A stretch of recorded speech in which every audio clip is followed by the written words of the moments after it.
So, so I was gonna go take a run and go get my water. I forgot my water, and I just realized too late. How are you guys doing today? I hope everybody's doing okay. I'll probably be a little parched by the end of the show today, but the show must go on, as they say. So, welcome everybody. Welcome to another show. This is, I believe, show 266, but I may have lost track there a little bit. It's been a while, and I haven't been really counting all that diligently. So maybe we may have skipped a couple of numbers there along the way. It doesn't matter. It doesn't matter. It's a rough estimate, but we've done a heck of a lot of shows together, guys. So welcome to the Addicted to Gear Live Sunday show. I hope everybody can hear me and see me okay. And welcome, guys. We've spent a lot of time together over the last, I don't know how long you've been watching the show. I don't know how long I've been doing the show, but I know it's been a while. Some of you are regulars. Some of you have become friends through this channel, and I do appreciate you guys tuning in weekly. We do this every Sunday, in case you don't already know and you're new here. Every Sunday, we try and be here every Sunday on the Addicted to Gear live show. I make it a point to check in with you guys at least once a week if I can. And we take the opportunity to catch up, to see what everybody's been up to, and to see what's new and latest trends and the news and gear and all kinds of good stuff. So if you're addicted, like we are, then this is the channel that you should be watching. It's a lot of fun, and I look forward to it every week. So I'm happy to see you guys tuning in. I appreciate that. I want to say hi to the boys here. I say boys because I don't think we actually have any viewers here that are women. Everybody's welcome, but I think it's generally a testosterone-driven show, I think. I'm curious to know if you guys remember how long you've been watching the show. How long has it been? Jack says he thinks he started watching my show at 20. That seems like a long time ago. I don't even know what I said back then. Who knows? I gotta go. Sometimes I go back and watch some old videos just for the heck of it, and I cringe. But I'm glad you guys are still here. Jack, I appreciate you, man. You've toughed it out since show number 20. You should be getting an award for that. All right, guys. So let's just say hi to everybody. Gene is here. Cushman, Cool Tunes, Jack, Vinny, Vox. Farid is here.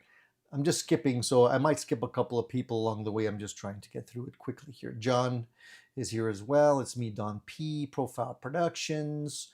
Paul is here. Paul says it's a better week. The police in my neighborhood weren't wearing flak jackets. Okay, so you've had an interesting week, Paul. Seems like it's exciting by wherever you live. Paul, if you don't mind telling us which neck of the woods are you in? Maybe we should avoid that area for a while.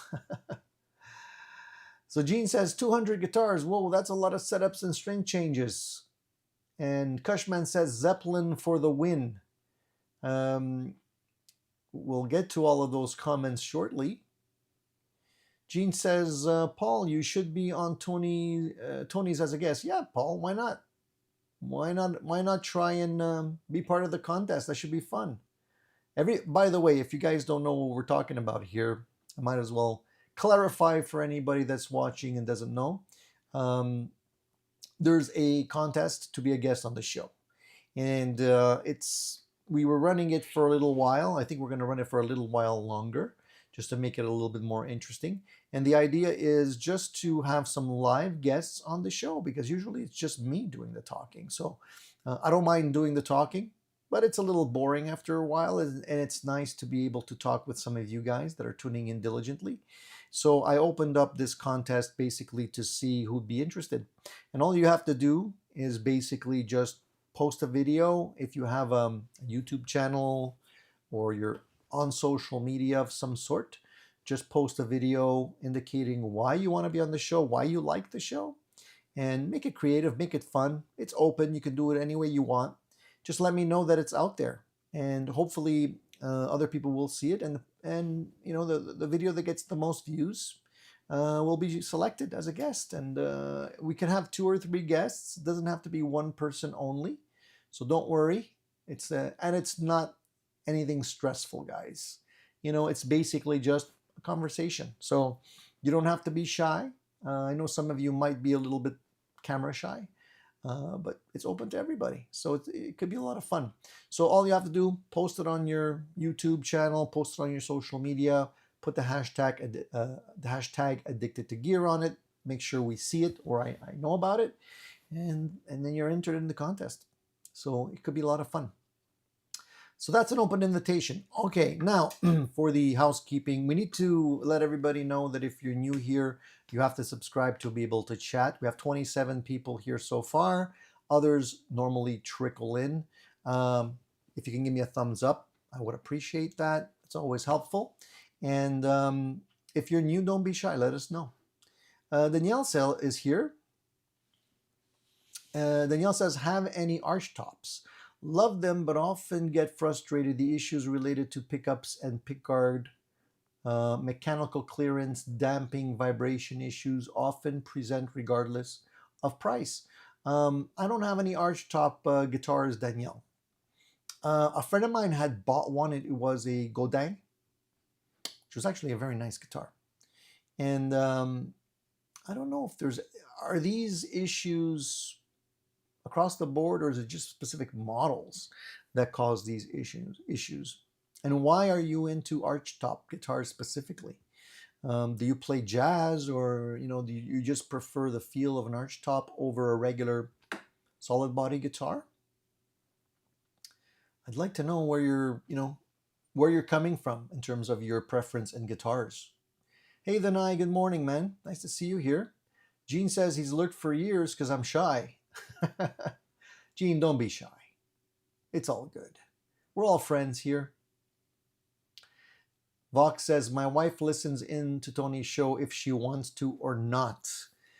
Well, I apologize to Vox's guitar. I don't know if she's a guitar hater or a guitar, somebody that just puts up with guitars. My wife is kind of in that field too, so I apologize to Vox Guitar's wife for that.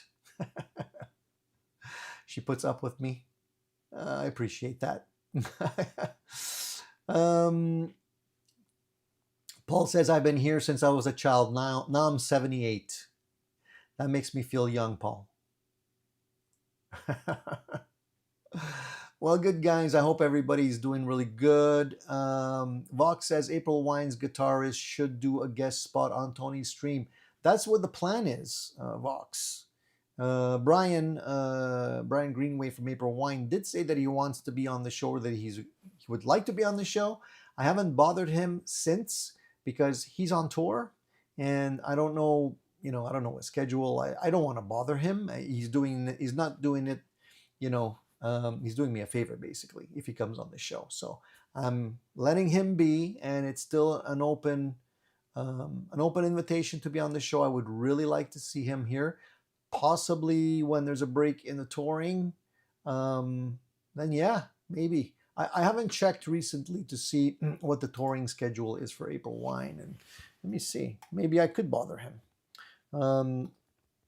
I'll go to the website, aprilwine.ca, where all the shows are listed, just to see where he's at today. And today is, what is the date today? We're the 7th, okay. So I believe the next show is going to be on the 13th. So he's not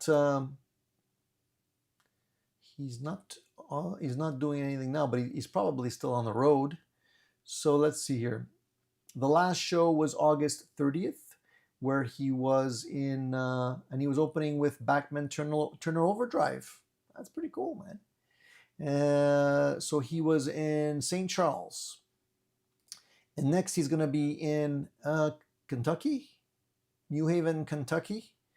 And he's going to be with Molly Hatchet, or they're going to be with Molly Hatchet. That's September 13th.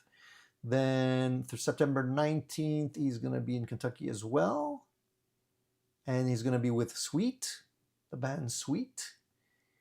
And then October 3rd, October 23rd. So there is a break between in October. Actually, after September 19th, he's pretty much clear till the 3rd.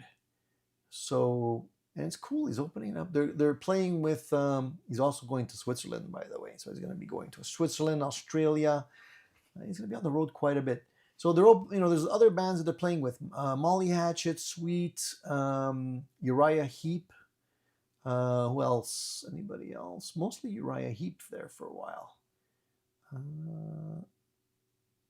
Then they're coming back here. They're coming back to Canada, Vancouver.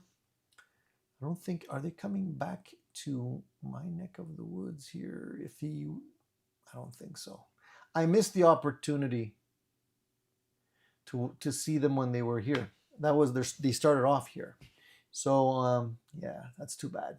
Anyway, yeah, open invitation, just getting back on track. Still hoping that he can come on the show. I think it would be very interesting to ask him a lot of questions. So if he does decide to reach out and set a date, then I'll definitely let you guys know. I'm a big fan. Cushman, he says, new guitar day, picked up a vintage brand appetite for discussion. Appetite for discussion? No. Appetite for destruction / Les Paul. Congratulations, Cushman. All right, cool. And what's the verdict on it? Is it a keeper? Is it what you expected? Any surprises? How does it sound? Danielle says, I play a lot of old 30s and 40s standards, so spend a lot of time playing chord melodies. Okay, that's cool. I'm not good at that. I appreciate people that can do that well. Chord melodies are really nice. And if you can do it well, it's beautiful. John says, if I stay awake through the whole show, I'll try to see the lunar eclipse after, depending if there's clouds or not. It was raining earlier. I didn't even know there was a lunar eclipse today. Really? When's that happening? Where is that happening? I got to catch up on my astronomy. Paul says, Tony, I live in Oshawa in a townhouse complex with 136 units. Some have literally millionaires. I guess are literally millionaires with interiors to die for. Others rent rooms to crack dealers. I see the issue, Paul. Yeah, I understand. When there's a lot of coming and going, then things get a little hairy sometimes. So I see why you might have issues with police showing up in flak jackets there. So DMAX says the / Les Pauls I've tried have all been great, both Gibsons and Epiphones. Good. I'm happy to hear that. I'm happy that you guys are enjoying the gear that you have. And anybody else here has gotten NGD? Anybody here have an NGD this week? New guitar, new gears, anything? Pedals? Who was the first person to log in today? Was that Jack? I'm not sure who it was today.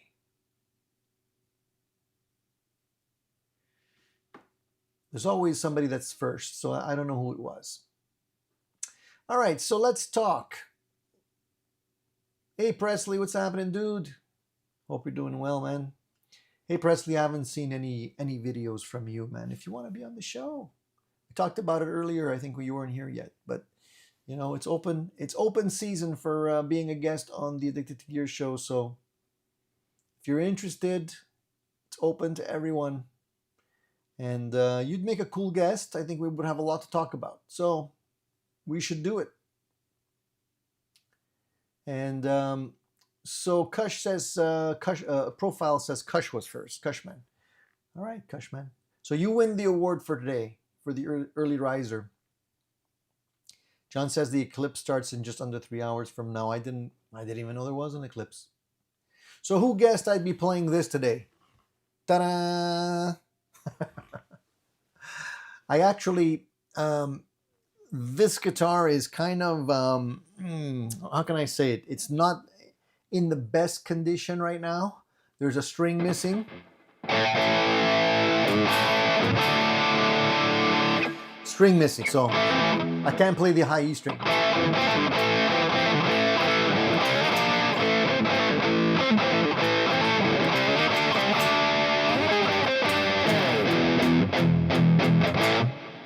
So I'll tell you what's happening with this guitar. So right now this guitar is in shambles.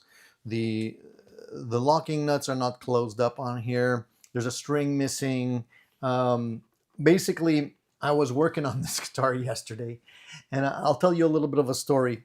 The pickup is not even like anchored in, it's loose, as you can see. It's probably like a half an inch away from the strings at this point. It's just floating in the cavity.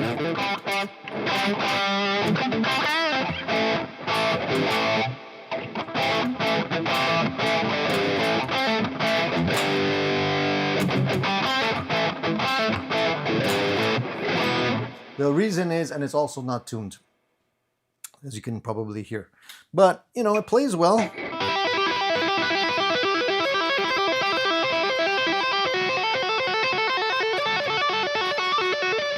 does the Van Halen thing. So this is a guitar I built. It's not an off-the-shelf model. This is basically I got a body and a neck, and I painted it all up, and I put a Floyd on it, and I threw in a pickup there, and basically it's a work in progress. The reason why I have this and my lap today is because yesterday I decided to pull it out of the closet. It's been in there for a while just gathering dust, because the kit that I bought, this kit, although it was a nice kit to start off with, after I put it together, I noticed I couldn't get the guitar intonated properly.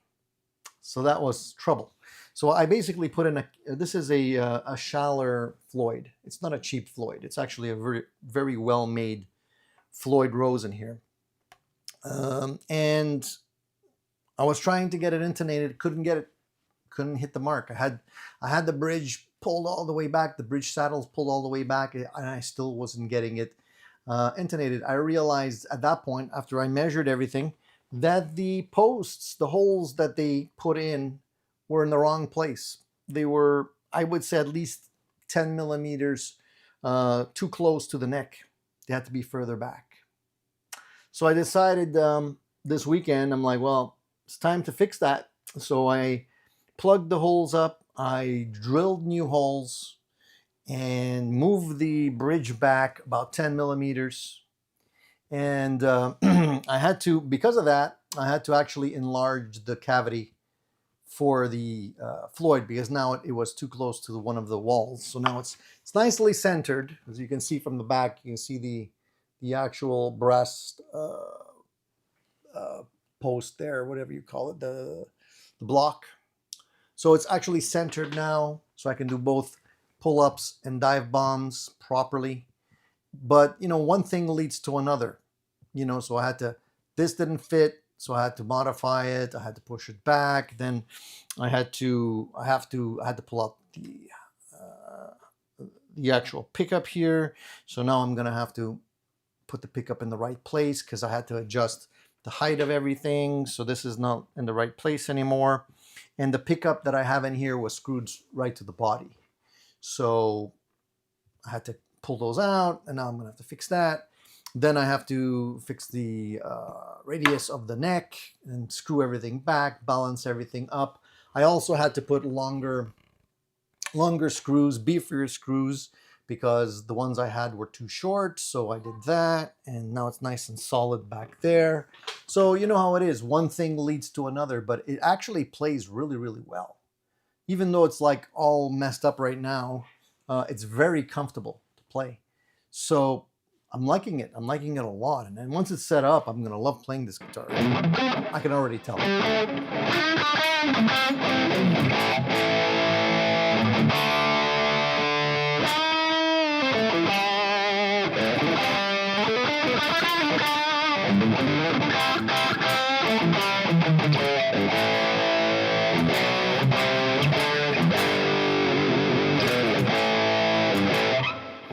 The other thing is when you if you're pulling back and you're putting the actual holes that hold the posts further back, you don't want to get it too close to the edge of the routing for the bridge, because then you have no meat. And if you are a little too enthusiastic with the wiggle stick, you can actually tear it, not tear it, but crack the wood, and then you're in trouble. So it is rather close. I'm not gonna lie to you. It's uncomfortably close, but I'm hoping nothing's gonna happen. If it does crack, then I'll have to reinforce it somehow. But for right now, it seems to be doing the trick. So wish me luck. Rick says, Tony, that looks better than a hacked up EVH. Well, I have one of those too back there. The EVH is right there. See it? That's another one I put together. Slightly different. This one has the hockey stick. The hockey stick, headstock, and the bee stinger in the back and all that cool stuff. But it's fun. I ended up putting the 5150 reflective little stickers on there as well, the MXR knob, and I even put the tape to indicate where the jack output is, like Eddie did. It's a lot of fun. It's not exactly the same. I know a lot of people spend a lot of time and energy getting it bang on. I didn't want to do that. That takes too much time, so I just kind of did a quick version, but it plays really nice, and I love playing these guitars. Michael Kennedy says, do you have any experience putting together a parts caster? If so, which companies would you recommend for necks and builds? Michael, this is a parts caster. I built this one. So yeah, I do have a little bit of experience putting together the guitars. Just like the Frankenstrat back there, just like the purple Telecaster back there. There's another guitar on this side, which is a red Telecaster, candy apple red, double bound, that I also put together. So yeah, I do that a lot of projects. Hey Charles, what's happening, dude? Charles, I was just talking to Seth earlier. You guys, you got to be on the show. I haven't seen your video for the contest. Come on, let's do it. It'll be fun. So Michael says, I meant necks and bodies. Do you have any experience putting together a parts caster? If so, what companies would you recommend for necks and builds or bodies? Mighty Might has some good necks and bodies, all parts. If you want to go crazy and you want to really spend a lot of money and build something really nice, Wormouth, they can provide you, spec build. So if you tell them you want this style body with this type of routing, this type of wood, this type of layout configuration, they'll do it. It's going to be very expensive, but the parts are top quality, and you can build a really nice super strat or whatever you want to build. But if you're aiming for something inexpensive, I would say Mighty Might. They usually have good prices. The prices went up, obviously, but they're pretty good. And all parts, again, very good. They also have bodies and OEM necks and all that kind of stuff. You can get, bodies that are made from companies that sell kits where they throw in everything, and they're pretty inexpensive. However, when they're made in China, my experience is you're not going to get the best quality. If it's just a body and it's not drilled and you want to do the drilling, not bad, because then you can control the quality and make sure everything's in the right place and everything's the way it's supposed to go. But sometimes when they throw in, they give you everything hardware, strings, tuners, all that kind of stuff. Usually the hardware is garbage, so you can throw that in the garbage right away. And you can, I would recommend you buy your own hardware, good stuff to put in there. It depends on, again, how much you want to spend on the build. If it's just to experiment to see if you can do it, then you can use the stock, the stock bridge and stock electronics and everything else. But usually, my experience is that those all-in-one kits, they're not that great. Also, the necks on those usually, the frets on them are not great. The quality of the fret job, overall, they're a little bit inferior. So I hope that answers your question. Paul, I'm waiting for that one, the ST80. One is supposed to be on the way. I haven't received it yet, though. So I don't know when it's going to get here. But yeah, I told you I was going to do a review on that, and I am. Just waiting for it. Rick says Mighty Might necks are usually really good. Yeah, I've had good experience with Mighty Might. All parts in Mighty Might, yeah. Usually. All right, so nobody else has any new gear to report this week? Nothing new? What have you guys been doing, man? You've been playing your old stuff? Don't tell me you haven't been spending money. No, if you haven't been spending money and you have been playing your old stuff, that's actually very good. I encourage that as much as possible. Enjoy your gear to the maximum. I got this recently, which I'm gonna probably do a review on for you guys. This is the Legato. What do you call this? It's a multi-effects unit from a Legato, and it's one of these things where it's not that expensive. It's called the ME1, and it's basically a multi-effects unit that can fit in your pocket.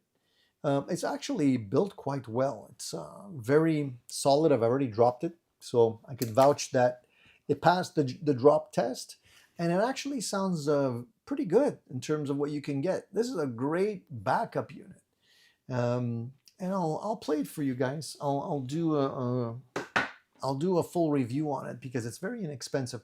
I love inexpensive stuff because you don't always have to go break the bank and get the top shelf products. You can get some great tones and satisfaction out of some of these units like this, and you'd be surprised how good they're getting. It's really mind-boggling.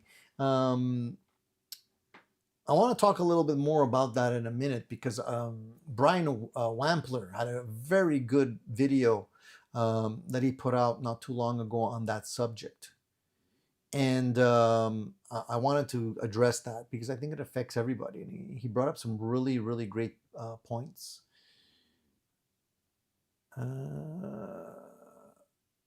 Vox wants to know, will a Fender neck fit on a Squier body? Generally, yes, but it's better to measure before you go out and spend money. In my experience, it does. I've tried it, and I either got lucky or it fits. At least the one I had.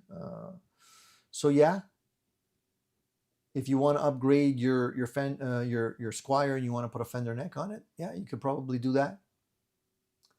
Vinny says he got the Sonic Cake Pocket Master.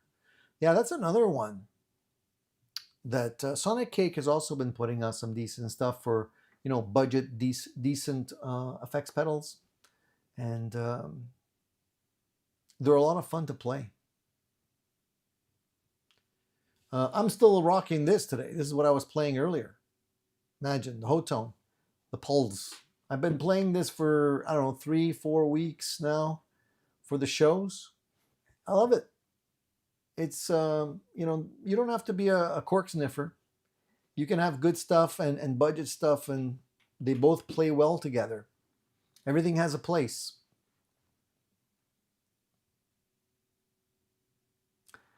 Profile says I bought a Synergy mod. Excuse me. I think you meant Synergy. I've heard a lot of great stuff about that profile. There was a lot of buzz happening around those mods that you can get. And do you feel it's worth the money? Are you satisfied with those in terms of how they work and how they sound? And I always wondered how they'd work. I came close to pulling the trigger on that. on that product, because I thought it was a great opportunity to get an amp that could do more than one thing. And with those mods that you can just slip in there, it's great. It's a great idea. It's not a new idea though. People were doing that a while ago, but it looks like they've kind of perfected it now. Presley says, I'm actually putting strings on my new PJ bass build. Rob's Egg Blue with flat wound strings. Love to see how that turns out, Presley. Rick says, Tony, next from Solo are from China, but in case of a problem, they can be sent back because they are in Concord, Ontario. Yeah, for Canadians that are not aware of Solo music, they're great. A lot of great stuff. If you're looking for guitar parts, they have everything. It's almost like the Canadian equivalent of StewMac, kind of, or at least they're trying to be. So you can get a lot of great stuff from them, including kits, necks, bodies, and all that kind of stuff. I've had great success with Solo aftermarket parts. I've bought tuners from them, and I bought other guitar parts. Never had an issue. Shipping is fast, and they're in Canada, so it's great for not having to deal with the cross-border thing.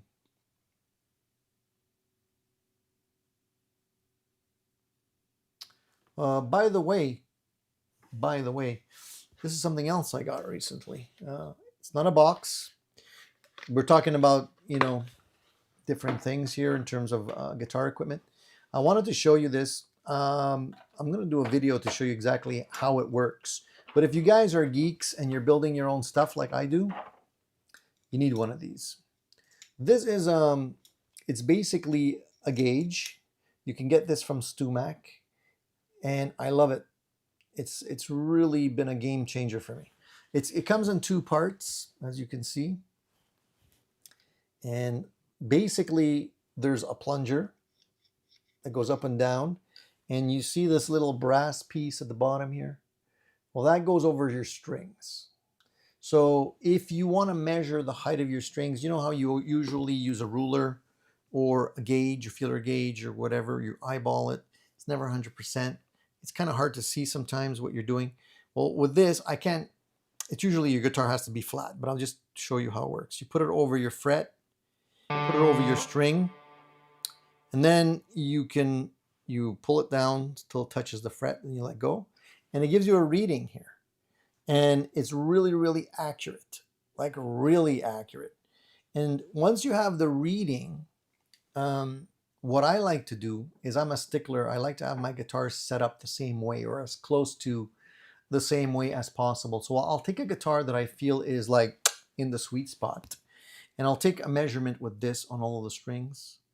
And then I'll just read how much relief is on the neck with like, just a feeler gauge at about the 12th fret.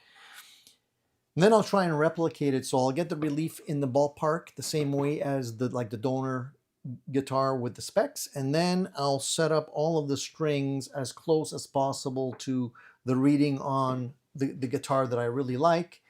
And usually it works. And I get a very, very close setup to, like, my guitars all feel really, really close, to the point where it's, you don't feel like, oh, this one strings are slightly higher or the relief is slightly more, slightly less. Now, not all guitars are able to be set up that way because, simply put, some necks are better than others. Some fret levels are better than others.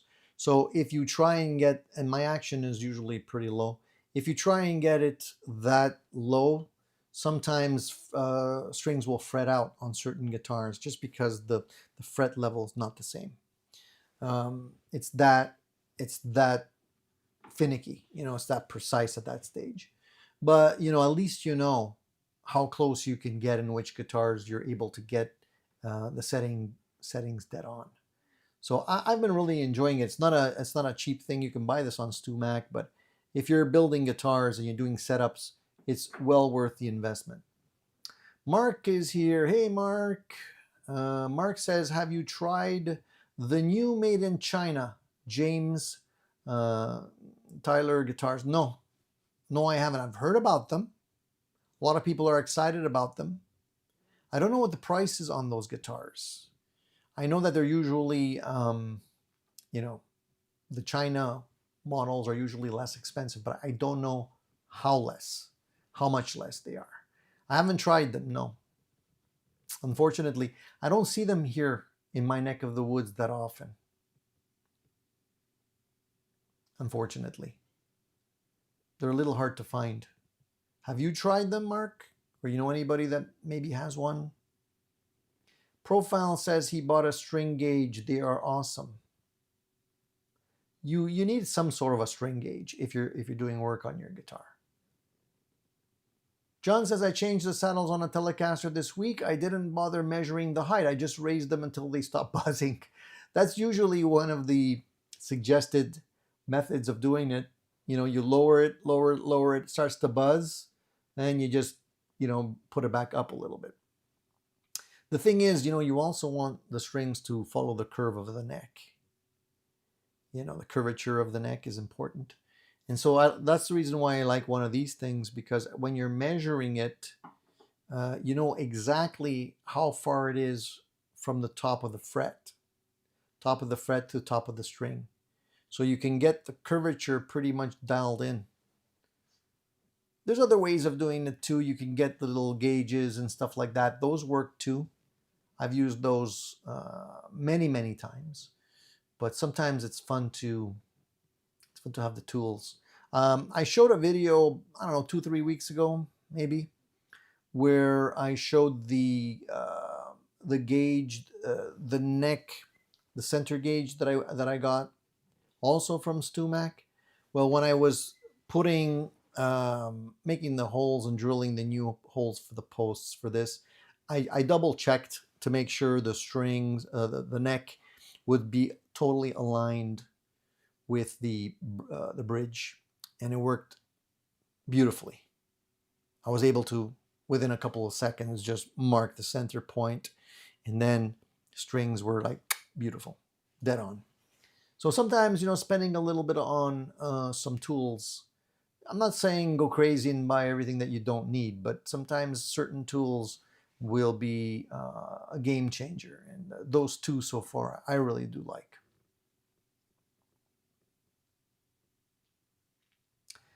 So Vox says guitar setup is the one time it's not cool to catch a buzz, or so my tech tells me. It is absolutely true. You don't want to have any kind of buzzing when it comes to setups. John says, lost my mind intonating though. It's still a little out. I put on the 6 saddles. I took off my contemporary Strat. The 2 low strings are nearly all the way back. Yeah, you know what? When that happens, you can always, it's not recommended, but if you want to get a little bit extra, you can take off the spring. You know, sometimes that spring gets squished when you're pulling it all the way back, but you might be able to get another, I don't know, millimeter or 2 out of it if you take the spring off. So you can try that. Intonating a guitar, yeah, you could lose your marbles if you have, like, if you're really anal about it, and I am. And ever since I got the strobe tuner, the Peterson strobe, I use that all the time. When I'm doing setups, I don't use any other tuner. It's got to be the strobe tuner from Peterson, the HD. I think I showed it to you a couple weeks back. It works tremendously well. I haven't found one that's as accurate as that one. And when you're doing intonations specifically, it's great. It's really, really great. Casey Lee's here. Hey, Casey, we were waiting for you, man. We were all saying, when's Casey going to get here? Now you're here. We can start the show. I'm just busting, Casey. Don't worry. It's all good, man. Glad you're here. Mom takes priority over the show. You got to take care of your mom. That's super important. Most important thing in the world. So yeah, basically now I gotta go put another string. I'm so glad I actually went to the store the other day and bought one of those 6 packs of the do I have it here? One of these, the 6 packs of 9 gauge strings, because that's always the one that breaks. And sure enough, because I took the strings off and put them on a bunch of times when I was doing the setup and aligning everything, what ends up happening is the high E string, usually if it gets kinked, eventually, especially with a Floyd, especially down here, it tends to snap off. If it snaps off at the bottom here, it's not too bad because you can unloosen it and just put it back in because you cut off the ball end.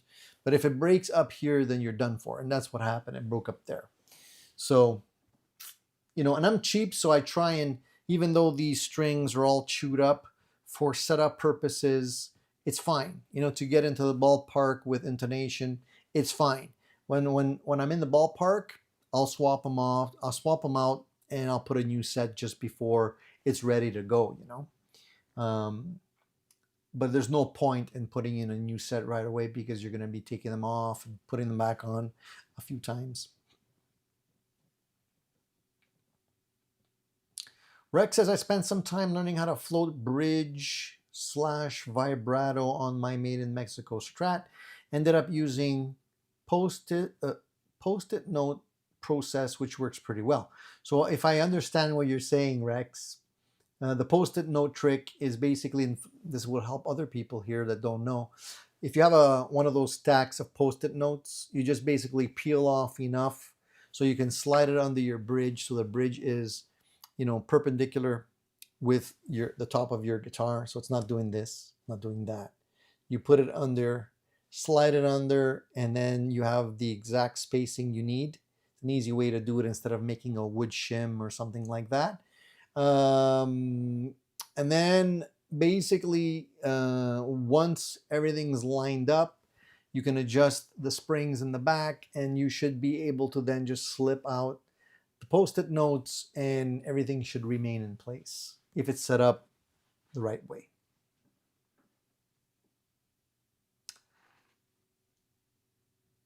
And it's good that you reminded people, because I often forget. I have these tips in my mind, and then I'm like, I'm going to remember that, and I don't. Yeah. Rick says, Tony, use a 10 and check your saddle. Use a 10? A 10 what? Talking about the gauge? I'm not sure what you mean by use a 10.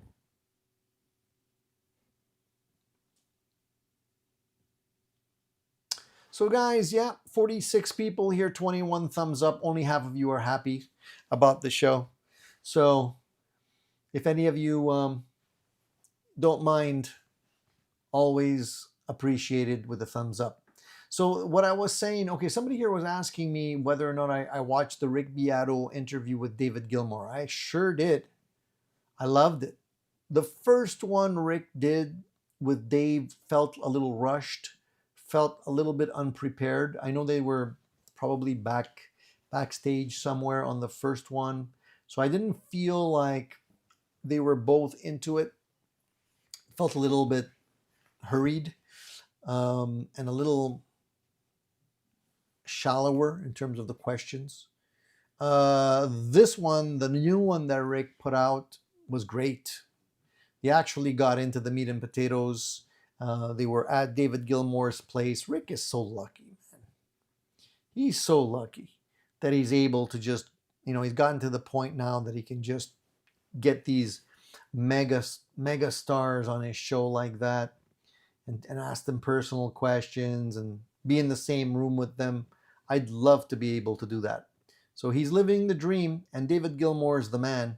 And the interview was fantastic. He asked all the right questions. Great to hear how they did certain things back in the day, what pedals they were using, what guitars they were using.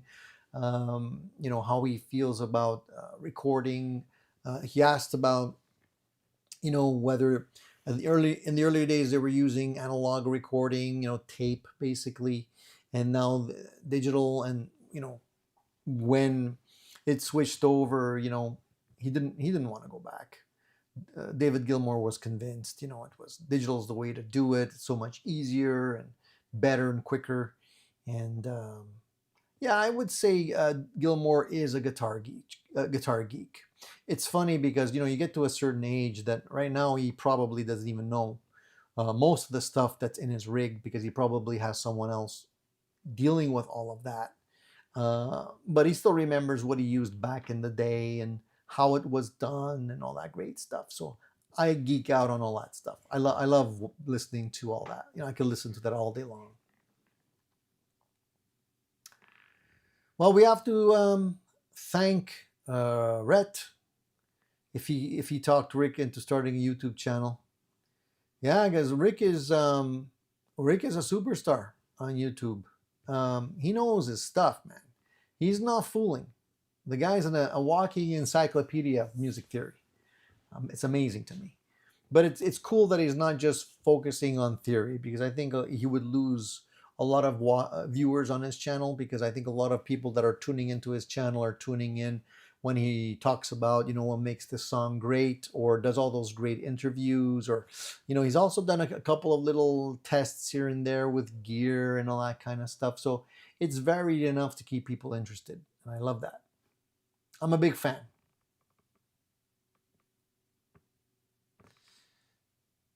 All right, so let's talk about a couple of interesting things. Now that we're talking about gear, there has been a couple of very interesting, I'm going to say, additions to the world of gear. And it's funny because I often talk about what's out there, what's new, what's just come out. And it's unbelievable to me to think that, we've come to a stage where it's almost like we have ADD when it comes to gear, because what was interesting and what we were talking about a week ago is forgotten. How many of you can tell me what the big buzz was like 2 months ago? What the big item, the new announcement was about 2 months ago? Do you guys even remember? I bet you don't. That's the thing.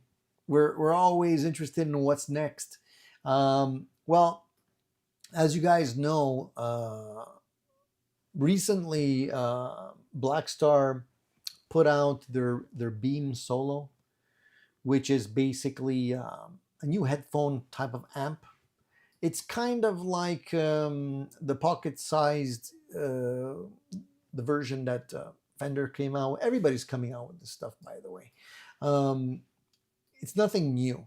Like, I wish companies would focus on something new, but it's basically, they basically unveil the same version of what other people have already done. So if you look at the Fender Mustang, and Hotone has their version, and other brands have their versions, it's basically, one of those little plug-in modules that you can plug headphones into. It's about $129, and it has all the digital models of the Blackstar amps in it and all that great stuff. Well, this was released recently. It was released, I think, not long ago, maybe a couple weeks ago. And it's cool that they've come out with this stuff and they have their version of it. I'm sure it's great. I haven't tried it or anything. I'm sure it's great, but it's nothing new. So it's like everybody's coming out with the same bananas. It's like, give me a purple banana or something, just make something a little bit different. So we're kind of spoiled in that sense, because we have so much choice, not just in terms of products, but also different versions of the same product. So it's keep it in mind, guys, that there's a lot of hype around certain things. You don't have to necessarily jump on the first thing you see. Take your time, make a good decision, a good buying decision, so you don't just have throwaway products all the time. So Rex says, I've got a Not a Dumble waiting to be built. So, that's a good example. Not a Dumble, not a Klon. Those were hyped tremendously. How long ago was it? Not that long, it seems. and now we've kind of forgotten about it. You know, they're still there, you know, but you know, it's like that's yesterday's news. Let's look forward to what's coming up, right? Um, Presley says, I'm starting a new channel. It's about selling all your gear. It's called Addicted to Crack. You know what? Maybe the Addicted to Gear channel will slowly go that route too when I get fed up of all my gear, right? Rick is trying to convince me to buy a Rev, head or combo. They're another great Canadian brand, by the way. If you guys don't know, they make great amps. They make very cool pedals.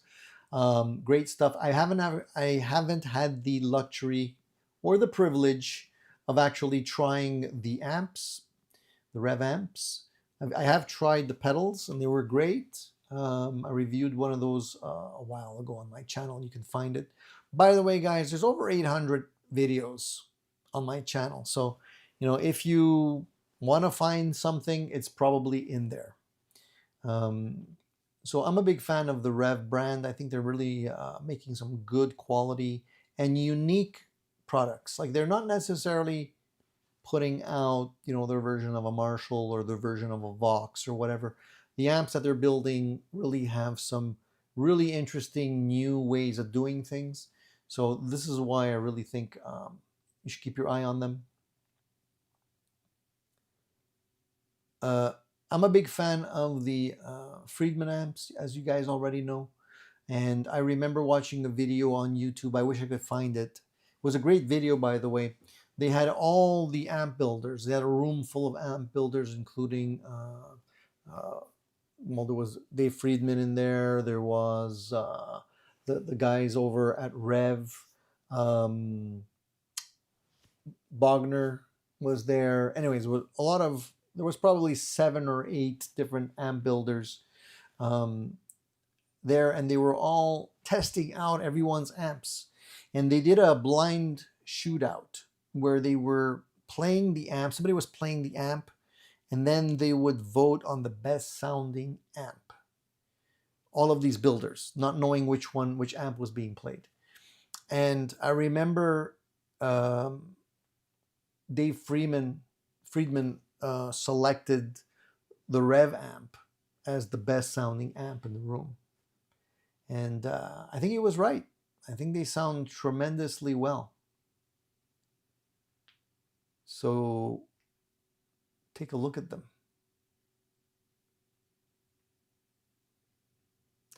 Paul says the pedals are endless. Me too. A new blues breaker every month.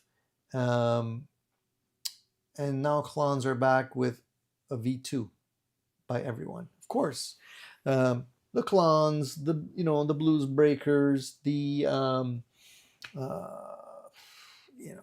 Ibanez, the tube screamers, and yeah, they all come out with different versions. Oh, now we have a version with two switches on it and an extra knob and whatnot. But it's fun. It's fun to experiment. It's fun to try something new. Sometimes you land on a good one, and it's a keeper for a long time. They basically, like, for example, with the pedals, I'm still trying to get my hands on an ODR1. I want a Noble, and or no balls, as some people call them. And not the mini ones. I want the full-sized ones, but I'm trying to get one on used, but they never pop up used. And you can buy a recent one off of Amazon too, but they're like almost $200. So I'm trying to find a used one, and I have so many pedals here that I'm willing to trade for that. So if anybody's got one that they're willing to trade me for, let me know. I'm curious to try them out. That's one I've been kind of looking at for a long time. Never had the opportunity to actually try one, but I hear great things about it. But you have to try it, because depending on your gear and your setup, man, they're not all keepers. They were, people rave about the Boss blues driver, And I spoke about this a little while back, and I never found the blues driver to be that great for me. I'm not saying you don't have to like it. If it works for you, fantastic. But for me, I tried one a long time ago, and I sold it the day after. I bought it and I sold it. And this was many, many, many, many years ago. And recently I got sucked up into the hype because they were, again, I probably saw something that convinced me to give it another shot.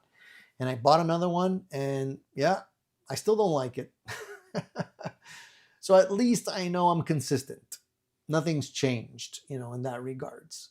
So you really have to try it. Even though other people might rave about certain things, you got to try it.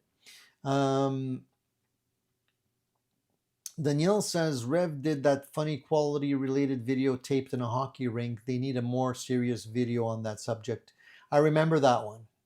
I remember the rink one. That was cool. Well, they're in Winnipeg, So that's it's probably how they actually do the actual testing, for all we know. Rick says, go to Long and McQuaid if you want to try one. I know they have one there. I saw one last time I was in there, Rick. I saw one sitting there. The thing is, I don't like to try them in Long and McQuaid because you can't crank them. I wish more and more stores would actually have soundproof booths where you can take an amp in there and try it. There was a couple of stores like that here at a certain point, but they all disappeared.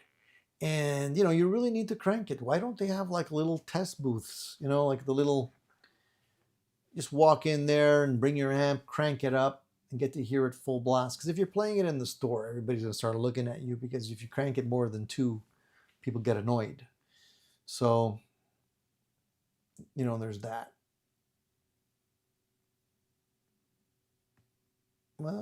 Rexomatic, hey dude, I answered your email, by the way. I don't know if you saw it. Take a look at that. It's been, he says, I've been following Heshimo's acoustic guitar and picked up a nice made in China Gretsch, the G5 655 TG. I was very impressed by Gretsch guitars, even the ones that are made in China. At one point, I remember, I never owned one, Rex, but I have played them.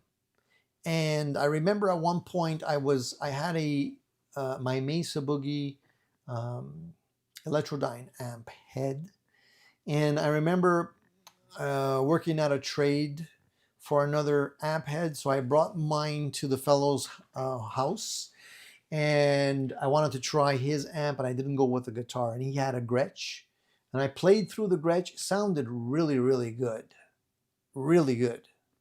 Surprisingly so. I wasn't expecting it because, Gretsch guitars are a little bit, they're not for everyone. The styling on a Gretsch definitely, there's a lot of, let's say, younger folks that might not go for a Gretsch because of the looks, but the sound was amazing. It definitely had its own character.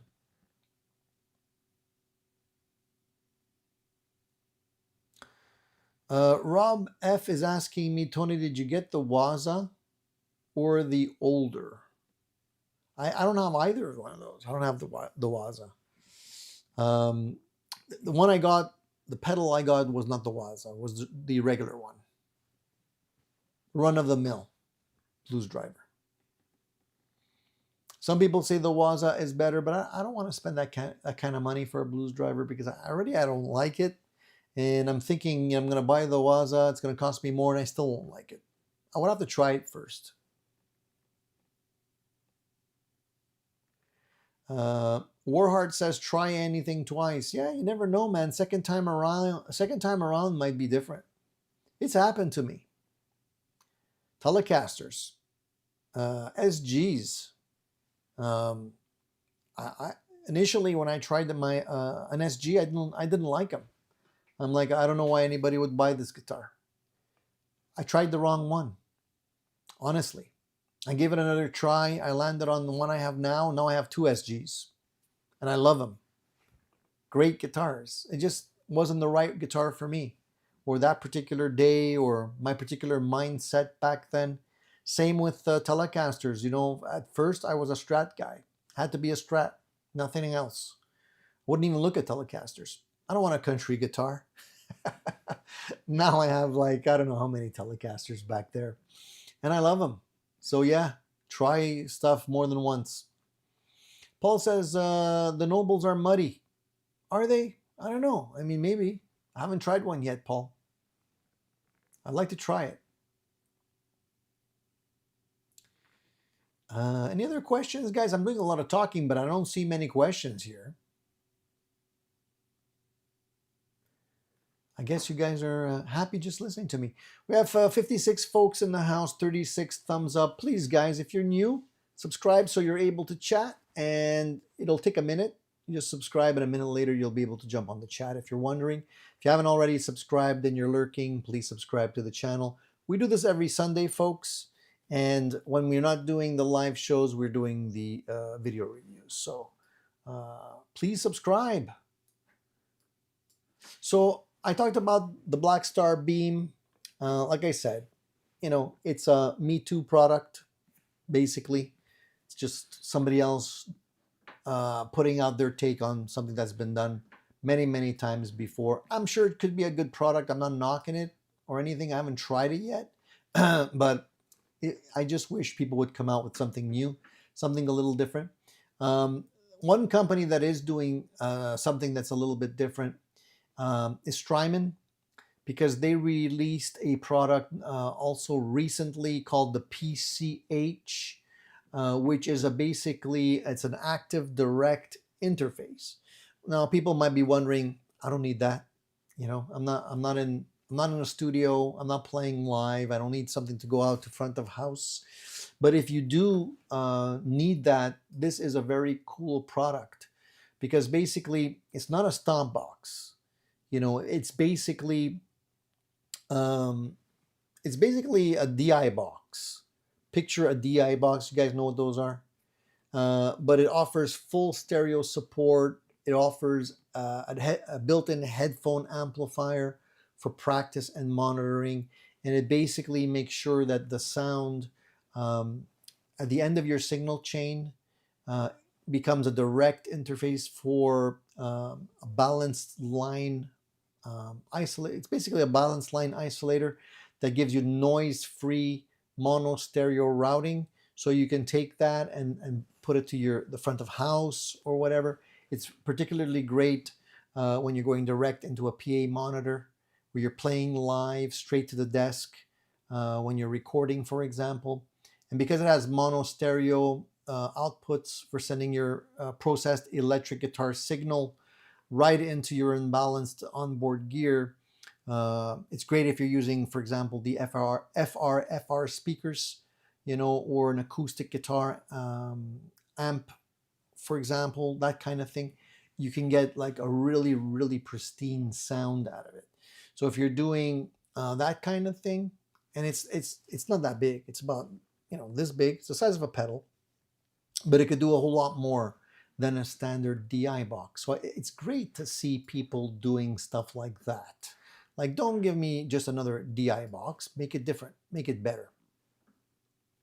And they did a good job with it.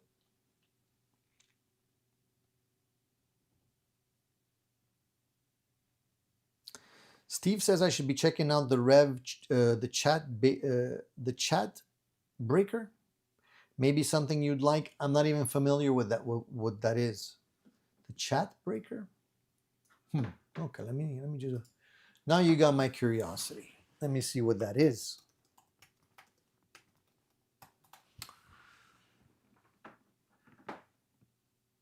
The chat breaker. So the Chat Breaker guitar pedal is inspired by ChatGPT. Embodies pure sonic power with its versatile tone shaping capabilities from classic crunch to gritty distortion, and has easy to use controls for optimum customization. A must-have for guitar and AI enthusiasts. Oh, Lord help me. AI's taking over. They're trying to get onto my pedal board. So what does it do? It doesn't say what it does, though. Fresh rev circuit inspired by AI technology. Classic tones, easy to use drive, compact design, but I'm not sure what it does. I got to do a review on that. I don't know what that is. I'm looking at the reviews. It does get good reviews though. Some people say it's an incredible overdrive. One review says, incredible overdrive, plays well on its own or pushing other overdrives or boost pedals, stacks really well, and simple controls for tweaking on the fly. The people at Rev are players, so they have great intuition and know how pedals should react to the instruments, other pedals and amps. The chat breaker creates a very dynamic relationship with your hands and amps. It's something everyone needs to experience. One small gripe, the white power indicator LED is blinding. I place a red Fender amp jewel. Yeah, I can't stand the white or the blue LEDs. It makes, you can't see anything when they're in your face like that. Interesting. I might have to take a look at that, but I'm still not clear on what it does. So I would have to watch a few videos just to make sure. Warheart Art says, what do you think about the new Boss ripoff? Which Boss ripoff are you talking about here? Can you be a little bit more specific? Gene says, I hope to be here when Tony hits 1 million subs like Anderton's. Yeah, for me to get there, I gotta be on for at least another 50 years, probably. If YouTube will even be around by then, because AI is going to take over and it's going to disappear. Mark my words, we got a few years left, guys, before everything changes. So Mark says, Tyler is $1,800. I have one on the way. The US models are 6,000. $6,000 is about 5,000 more than I wish to spend on a guitar. I'm kidding, obviously, because nowadays, you know, an average guitar is like 1,200, 12 to 1,600. So, you know, 1,008. I mean, I wouldn't be able to say whether or not that's a good price until I would be able to check out the guitar for myself. I own Chinese guitars that are fantastic. My Eastman guitar, I love. A few other guitars that they're Chinese, that they feel great to me. That I don't really care where they're made as long as they're made properly. But I haven't tried any of the Tyler guitars. I never tried the $6,000 one. Never tried the $1,800 one. So I couldn't say. I can't comment on that. Oh yeah, you're talking about the latest Boss multi-effects. Yeah, I forget what it's called too. The digital stomp box that they came out with that has 16 sounds at a time. I talked about it a little bit last week, Warhart. My opinion is, I heard some sound samples on it. It's not bad, but you know, like the thing that I don't like, and I'll explain, like maybe not everybody might feel the same way. The thing that I don't like about like an all-in-one pedal, and I'm not talking about multi-effects here, I'm talking about a pedal that can do more than one thing, specifically. You're putting this on your board, it's in a specific location on your board, right? And now you have this pedal that does a whole bunch of stuff, but the stuff that it does might require it for it to be in a different location for it to sound best. So if it's a modulation effects, for example, you're not going to want that in front of your distortion pedal. You're going to want it in the loop, for example, right? A different place on your board. So when it's a single pedal that's supposed to do a lot of different things, you got to have like the ability to move it around. And this is the shortcoming for a pedal like that, I feel. It's probably, and also when you have an all-in-one, sometimes it doesn't do anything particularly well. You know what I mean? If you're buying a toaster that can also brew coffee, you're probably going to get average coffee and toast that's going to be burnt. You know what I mean? So I'd rather focus on something specific that I like, that I feel is specifically what I need and works well with my pedal board. Um, Otherwise, sometimes you're just using it for one effect or two effects, which kind of defeats the purpose. You know what I mean? That's my take on that. But the thing is, and that brings up a excellent point that I wanted to talk about.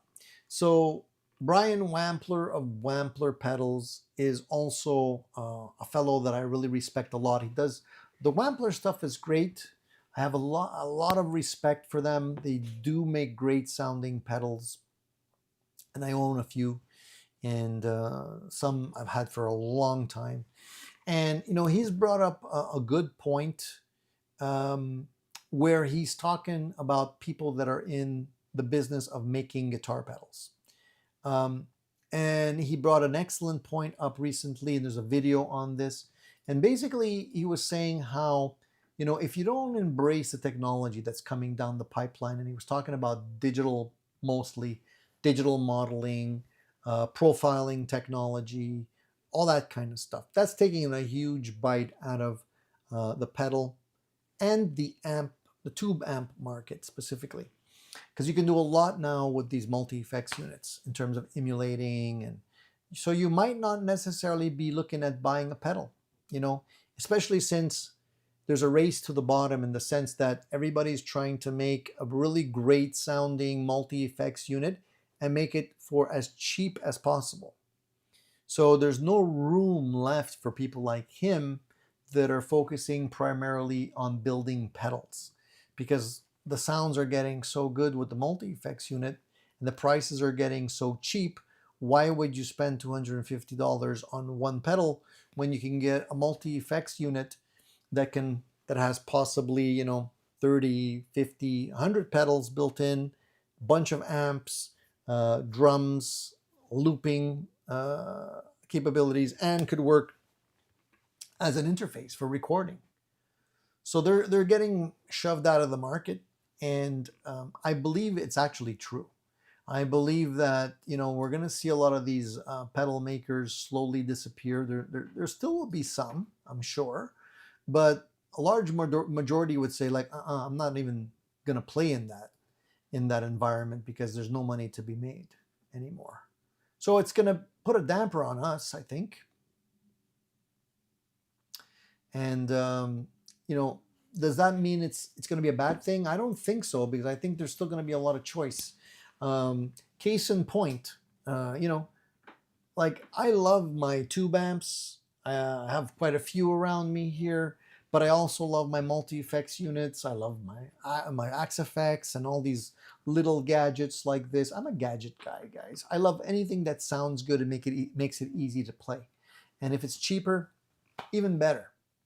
So, recently, for example, I saw that we're talking about Blackstar. Well, Blackstar also came out with a new modeling app. Again, nothing new. It hasn't been that long. I think it was maybe around July that they came out with this one. You probably saw it and maybe already forgot about it. But they came out with the IDX combos, which are basically, it's kind of a combo that will compete with the Katana, for example. So basically, it's just an all-in-one. They have 50 and 100-watt combos, and they kind of do the same thing as the Katanas.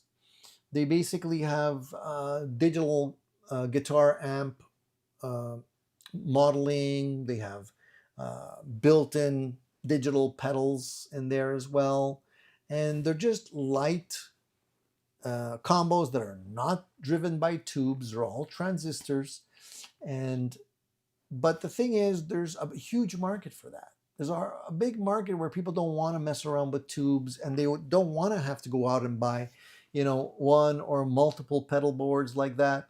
They just want an easy, light, grab and go amplifier. They don't care if it's digital. They don't care if it's not tube, if it's just transistor.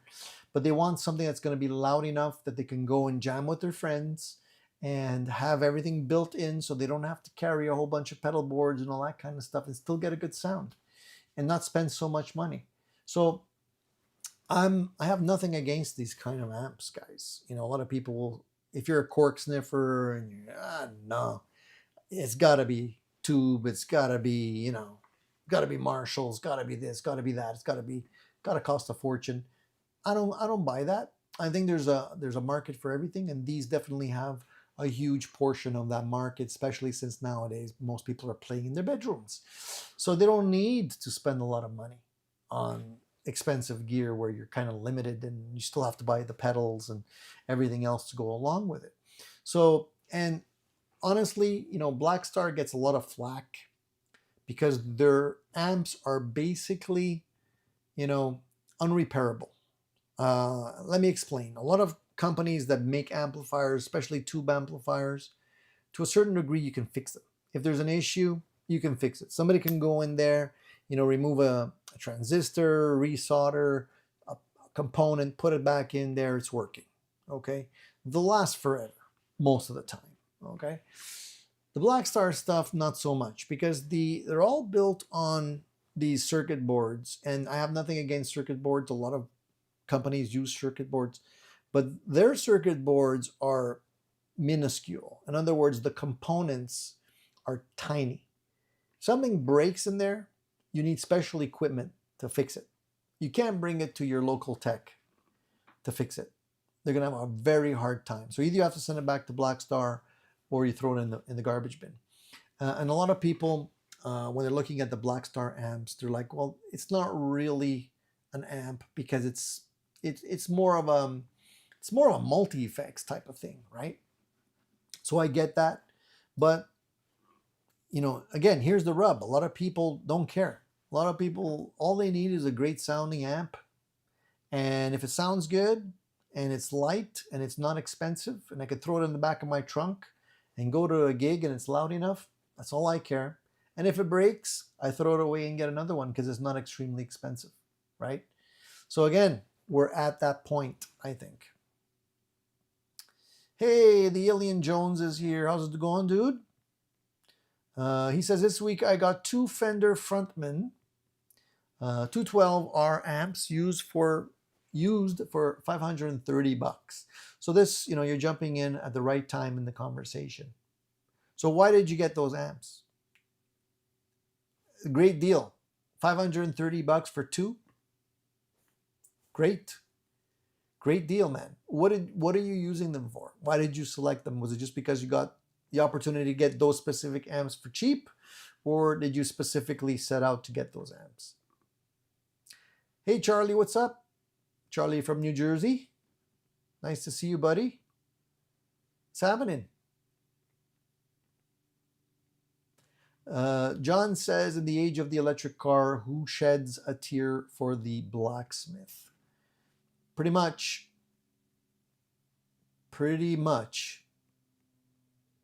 So the Alien Jones says you can daisy chain them. So you were looking specifically, are you going stereo? Are you doing some kind of a stereo rig or wet dry rig or something like that? Or you just want to be able to plug into them at the same time?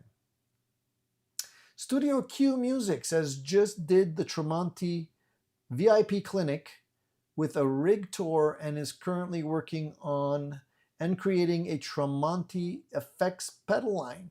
He played some prototypes which sound amazing. Good to know, man. Yeah, that's good to know. Very cool. So he's jumping in on it. There's a couple of other artists that are also jumping in, into the world of like being partners or silent partners with builders. I don't think it's a new thing. There's probably a lot more than we know of. Remember the Three Monkeys?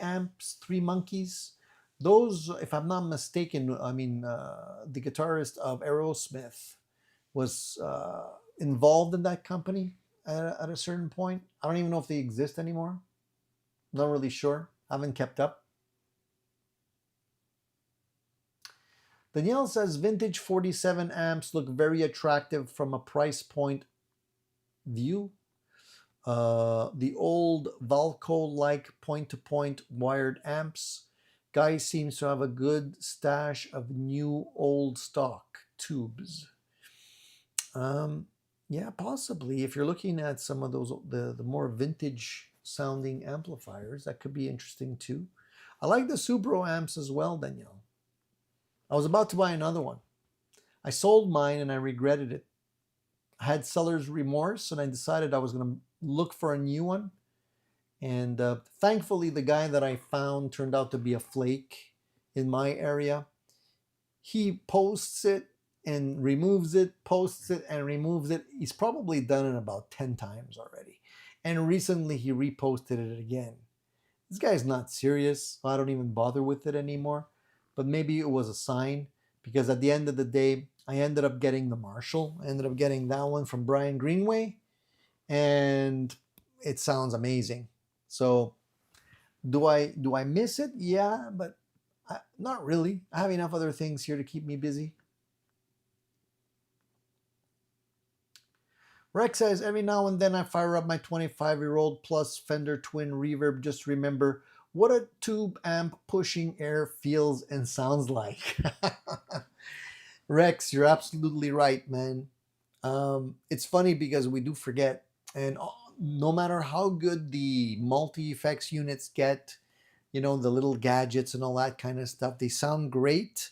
But yeah, there's nothing that beats the sound, you know, or just reminds you of what real music, real rock and roll is when you plug in an amp, crank it to the point of saturation and let it rip. And then it's like, oh yeah, okay, oh, I remember. Yeah, we tend to forget. Warheart says, sold my Vibro Verb years ago. That's also another great amp. I'm sure you regret it. Do you regret it? Maybe not.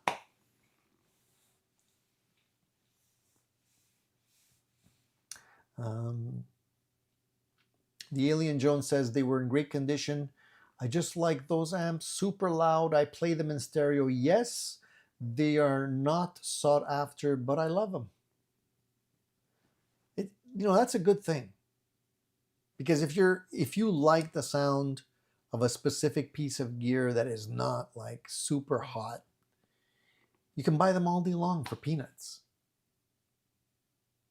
It's like the Origin amps that Marshall put out. Some people love them. Some people wouldn't be caught dead with them. So if you're a fan of those amps, you can get them all day long for peanuts because they weren't a big seller. But a lot of people say that you just need to know how to use them. A lot of people don't know how to use them properly. And they're more of a clean platform, you know? Profile wants to know, Tony, do you have an N4? No. No N4. Why do you ask? And Warhead says, many drummers feel that way about electronic drums versus acoustic kits.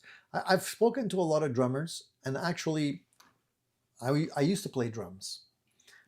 More as a sideline. I never actually became a drummer or considered myself a drummer. I just considered myself a guitarist that can actually hack around a drum kit a little bit. And I actually took drum lessons for a while and whatnot, and I had 3 or 4 different drum kits. It was kind of a phase. And I had the acoustic drums. I had the electric drums. Loved them both for different reasons. The acoustics were fantastic because they were real. The electric drums were good because they were versatile. And I had 100 different kits at my disposal, and I could record with them, and I could play silently and all that great stuff. But the way I tend to, if I can make you understand the difference between electric drums and acoustic drums, it's kind of like fake boobs. They look the same, but they don't feel the same. And that's my analogy. You have to play them to know what I'm talking about. Warhead says, I don't exactly miss my Vibro Verb, but I wish I still had it sometimes when I'm recording. Those are great.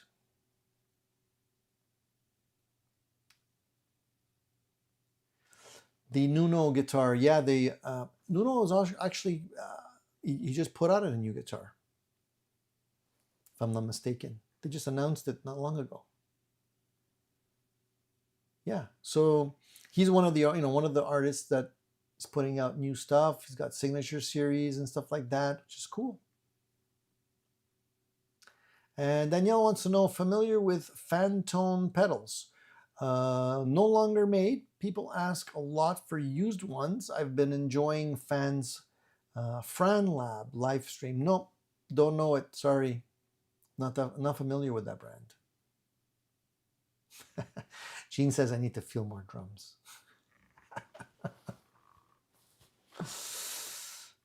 Yeah, nothing like the real thing, I always say, Gene.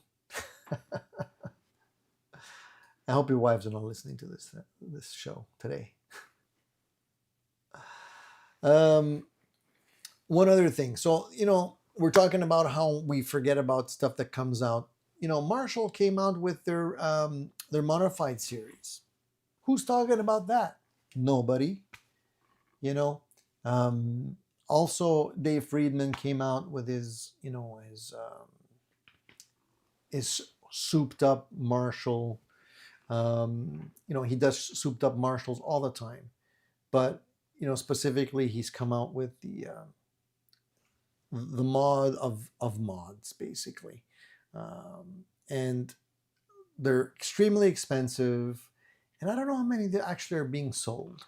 Like the Marshall modified series is cool as a concept, and it should be getting more recognition and more people buying them, because the modded Marshalls sound great, and if Marshall's doing it, should be cool, as opposed to getting somebody like Dave Friedman to do it for you. But it's almost like Dave has been doing it for longer, so people tend to say, well, if I'm looking for that modified Marshall sound, I'll just get it from Dave because he knows. He's the man. So I think they came out with that idea a little bit too late. If it would have come out 2 to 3 years before they actually did, the timing would have been right. Now I think they talked about it, they released it, but I don't think anybody's really buying those things.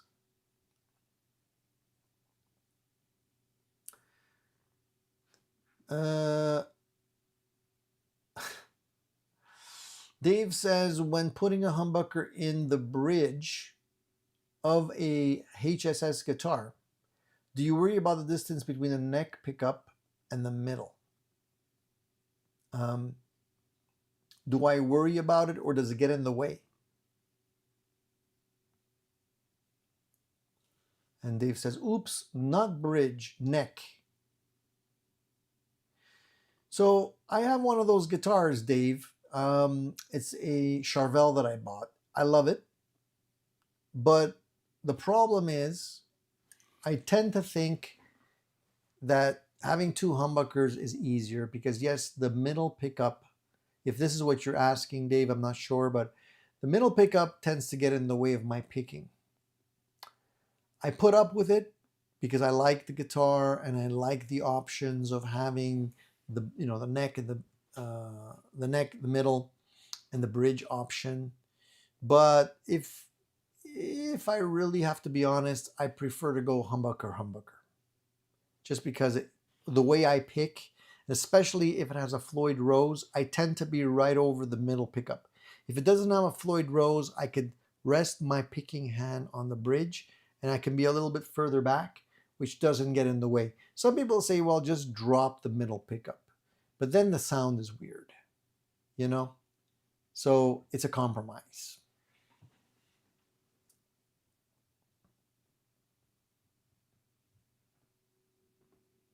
Well, this is the question, John.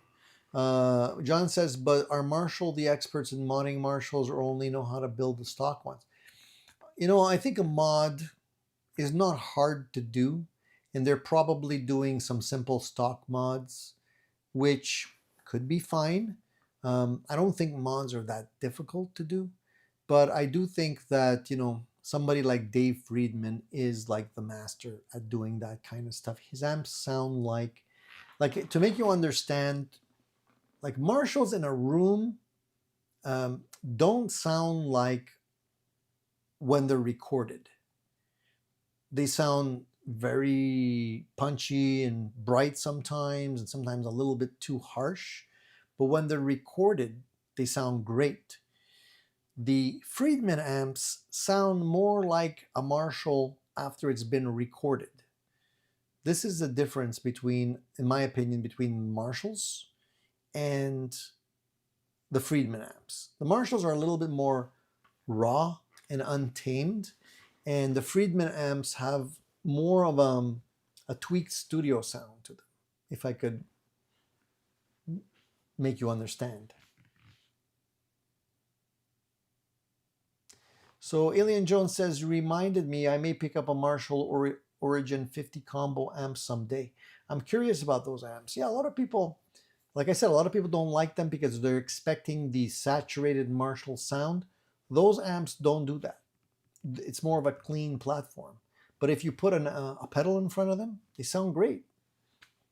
And most of the time, you're going to be doing that anyways, because to get a Marshall into that saturated point, it's going to be too loud. But the Origin, you can do it very easily with pedals.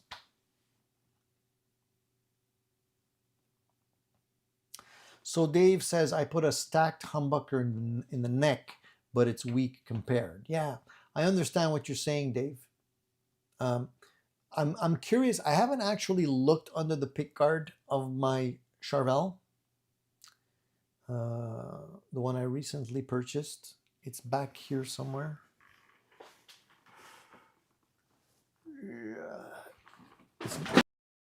Oopalai. Just dropped something. Yeah, it's back there. It's right there. See it? So I haven't looked under the pickguard of that one yet. I'm curious to know if it's routed for 2 humbuckers. If it is, I might eventually just put another humbucker. Just change the pickguard and put another humbucker, 2 humbuckers instead of single humbucker. Single humbucker. I don't want to do it yet because I have other guitars that have that humbucker configuration, including my including the Sir and the Jackson. Most of them are humbucker.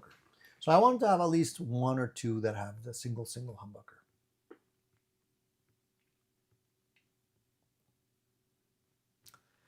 So John says, why does a middle pup get in the way on a humbucker, single humbucker, but not on a single, where it's the exact same location?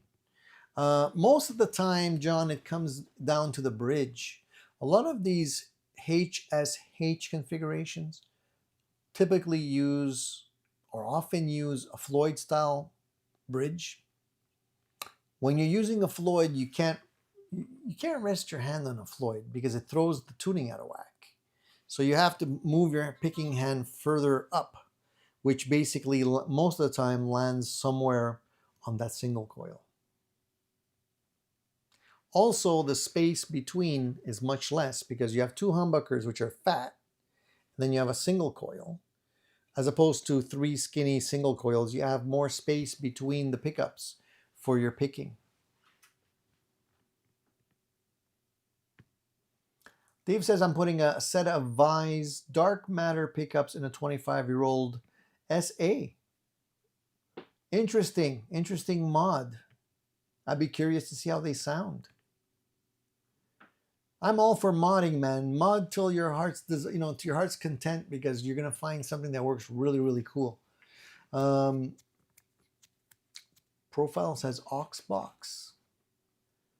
Sorry, Profile, were you asking me something or you're telling me something? I'm not sure. Are you answering the poll question? Is that it?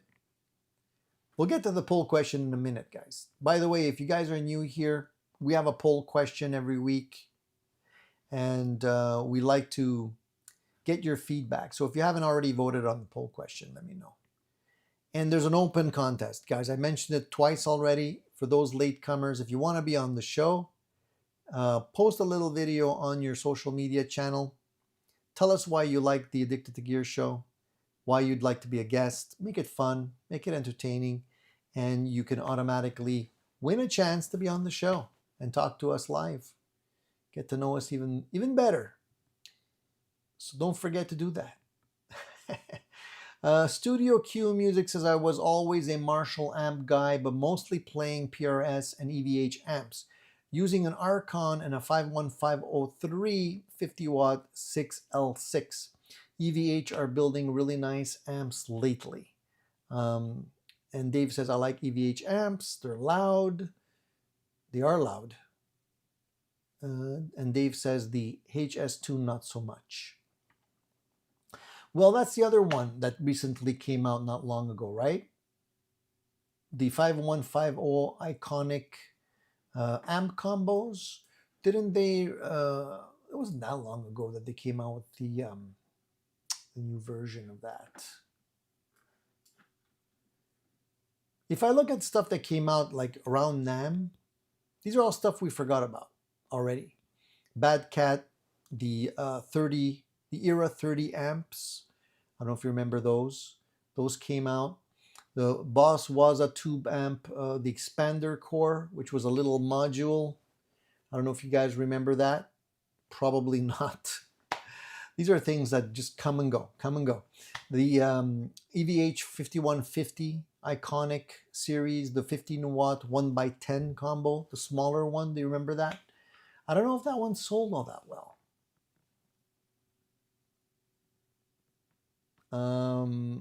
They also had the Hypersonic, the FR 1x12 cab from EVH. Do you guys remember that? Then, of course, the Tonex FR cab as well. Everybody was coming out with the FR cabs. So Tonex came out with one at the same time as they came out with their little Tonex unit. Then Marshall came out with their modified heads, including the JCM 800 and the Plexi and all that kind of stuff. The JCM 900 that they re-released, which I don't think was a big seller either. Then Mesa came out with their 90s dual rectifier amplifier head reissue. Remember when they did that? And then Orange came out with the Baby 100 series heads, which were the kind of the smaller transistor heads. And the O-Tone, also from Orange, the 40-watt combo. All stuff that came and went, you know. We already forgot about all this stuff. The Rockman, remember the X100, which was like a Rockman pedal? For those of you that are old like me, you remember the Rockman was kind of like a portable amp you can clip onto your belt, plug into your guitar into, and you had that Rockman sound. Well, they came out with the Rockman X100 pedal, which basically emulates that old pedal, that old unit in a pedal format. Again, I don't think that was a big seller either. So there's a lot of duds, you know. There's a lot of people that take their shot, but a lot of those products don't really get that much attention beyond NAMM.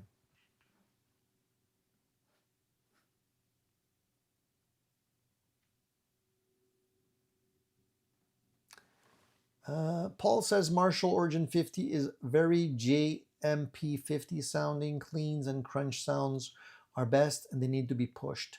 Exactly. That's what I mentioned earlier, Paul. And when they're pushed with a pedal, they don't sound bad, and they're inexpensive.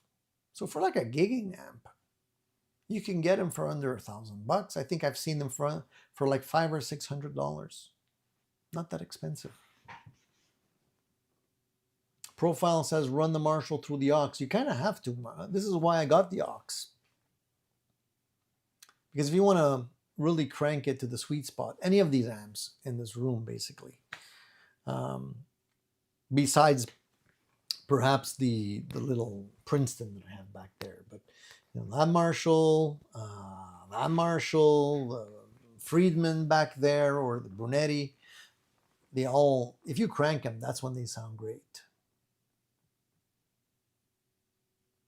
So going through the aux box, especially for recording, is the way to do it. Andre says, Tony, you have any thoughts on Cosmo Music is now Long and McQuaid store? What happened there? Well, I'm not surprised. I heard about that. Yeah, I figured somebody would move in. The logical choice would be Long and McQuaid. I mean, it was a music store before. It's easier to convert it over. It's a nice big space. So yeah, I figured they'd probably do it. Somebody has to step in.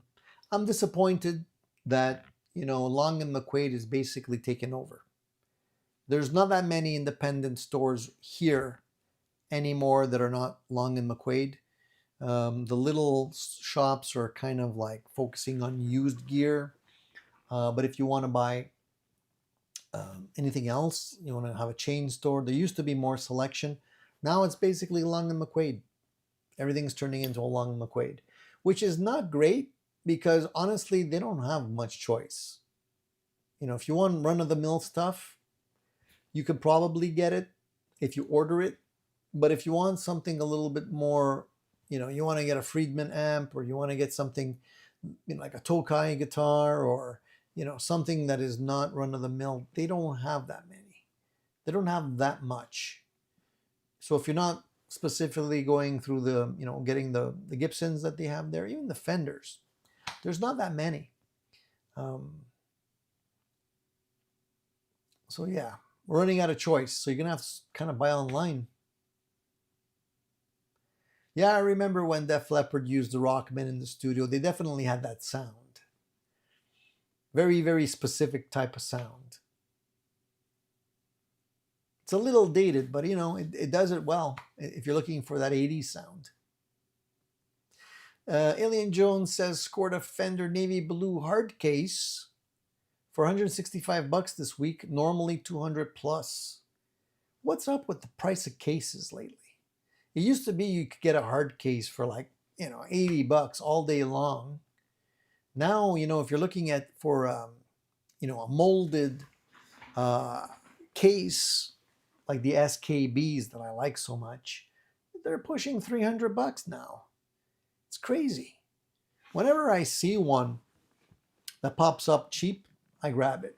I don't ask any questions. If it's like $100 or, 120 or below, I snag it right away. Don't ask any questions. Just start the car. Because they're getting rare, man. They're just getting rare. So Rick says, speaking of old gear, Marshall Lead 12 combos are the schnitz. A lot of people like those. I've seen them. Yeah, some of them are nice and they're small.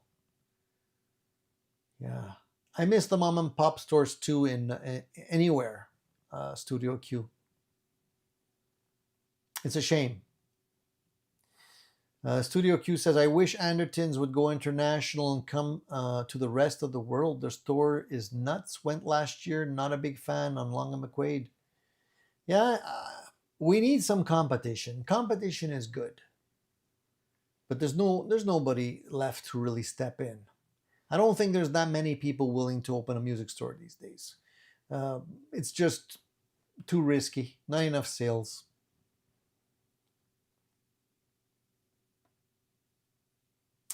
Rob says, I remember mom and pop stores. You want to try a guitar and they'd watch you the whole time like you're about to run out of the door and sell it. I remember that too. Yeah. They're kind of like eyeballing you and you feel like all stressed because somebody's watching you play. And so, what do you think? Are you going to buy it? You going to buy it? You going to buy it? I remember that. All right, let's look at the poll question here, guys. I've been yapping for almost 2 hours now. This is a long one today. Let's go to the poll question. Let's jump right in. Let me get there. Give me a second. I'm just going to go to the YouTube page here and take a look. All right, so the poll question today was, if you had to rebuild your entire rig from scratch, which piece of gear would you choose as your foundation? You got to think about this for a bit. Not an easy question. Gene says, great show, Tony. Thank you, man. Thank you. So basically, um, I'm gonna say for me. Well, actually, you know what? Let's leave my input till the end. We have 212 votes on this question. Let's start off with the most popular answer. So if you had to rebuild your entire rig from scratch, which piece of gear would you choose as your foundation? Basically, 65% of you, that's a big chunk, answered a trusted guitar. So the instrument that inspires everything else, which I think is a good answer. Because if you have a guitar that sucks, no matter what you put after the fact, it's kind of an afterthought. I mean, the guitar is the main thing.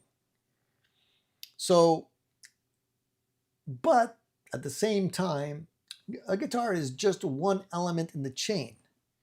So the rest of the chain is super important, because you could have a really, really, really good guitar, and then the rest of your chain's garbage, and you're not going to get a decent sound out of it.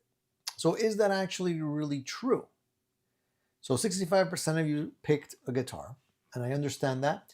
26% of you, of quite a smaller margin, said a great amp, because tone and feel starts here. So I understand why people would say that, because it's almost like, you know, in the analogy of a stereo system, right? You can have a great amplifier, receiver, turntable, all that stuff is top notch. And then your speakers are like Radio Shack speakers that are crackly if you put it above 2, you know. So if that's the case, I understand you do need a good amp, right? Sound. What pushes the sound? The amp. What's the most important thing? Sound, right? So it's kind of hard to take those two things and separate them.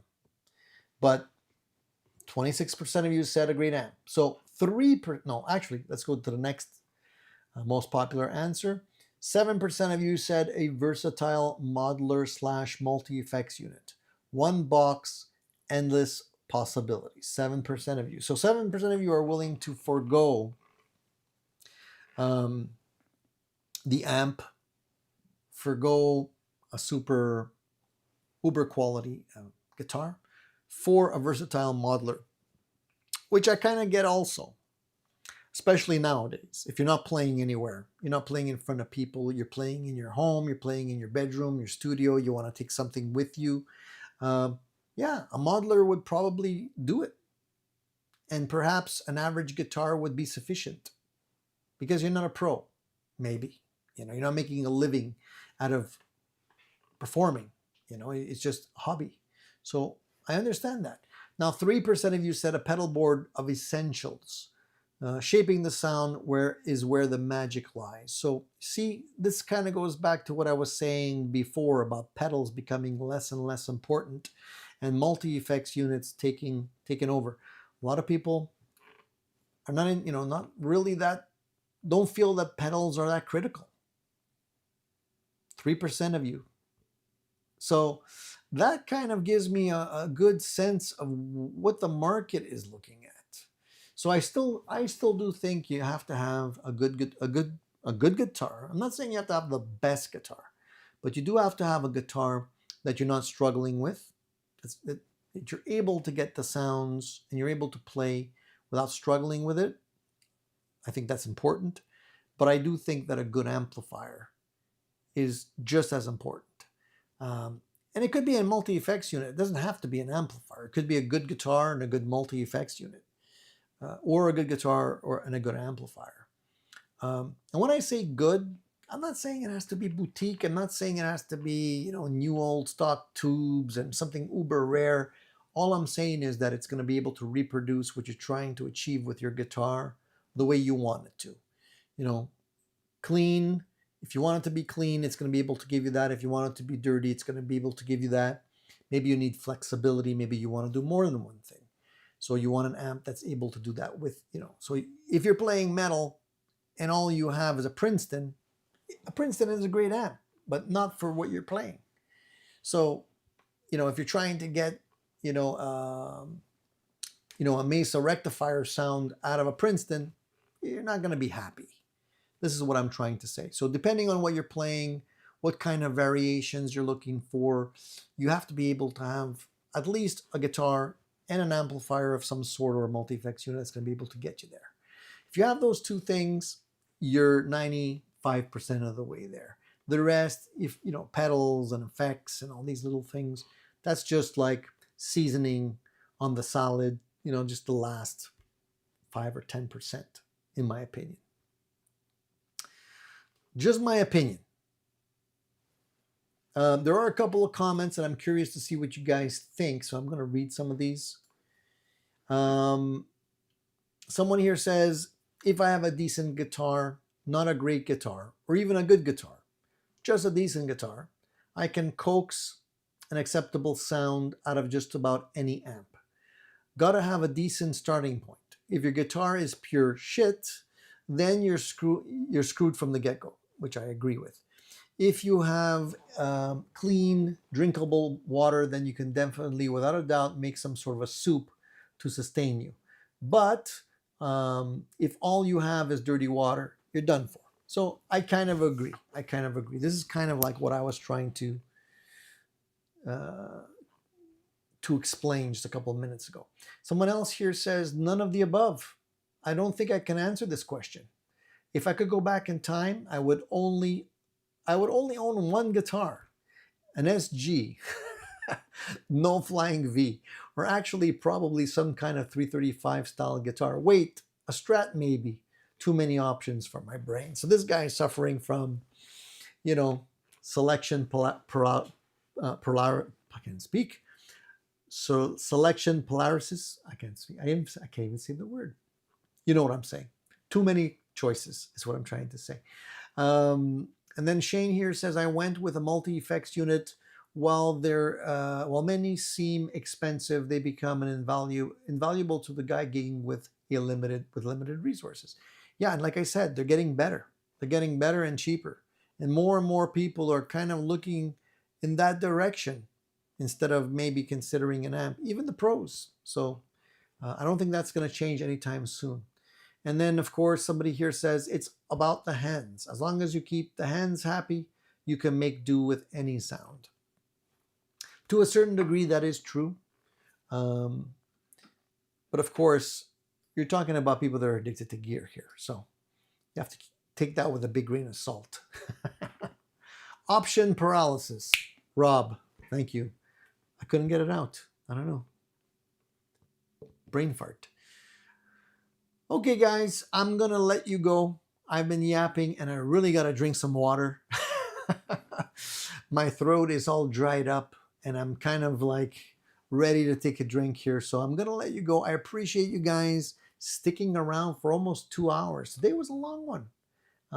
So I'm glad you didn't get bored. We lost a few people along the way, but the majority of you stuck around. So if you haven't already given us a thumbs up, please do that on your way out. Please make sure you spread the word about the Addicted to Gear show, the Addicted to Gear channel. If you're not subscribed and you're new and lurking, maybe too shy to comment, just at least subscribe. There's going to be some cool video reviews coming up, including this little guy here and a few other things that I have lined up for you guys. Maybe, guitar repairs and tips and tricks on what to do when you have a guitar in your messy workbench, all that great stuff. There's something for everybody. So please subscribe if you haven't already done so. I appreciate you guys. I really enjoyed spending my Sunday with you. Come back next Sunday. And before I let you go, there will be a special guest coming soon. And I mentioned this earlier, I think last week. If you're into software to get your sounds, THU Overloud, one of my favorite pieces of software, we're going to have one of the creators of that software on the show right here with me to answer questions live. And if you haven't already tried that software, let me tell you, do yourself a favor, download the trial. They have a free trial available. You can try it for a limited time, get to experience all the great tones that it has to offer. And you might forgo buying a new pedal, new amp, or multi-effects unit because the software is that good. So have a listen. maybe you have some questions you want to ask on that show when he comes and visits us. Have your questions ready. That's it for today, guys. Thank you so much for participating. I do appreciate you guys. Have a great rest of your weekend. Enjoy your week. Stay safe. Play your gear. And of course, let music lead the way. All right? Take care, guys. See you soon.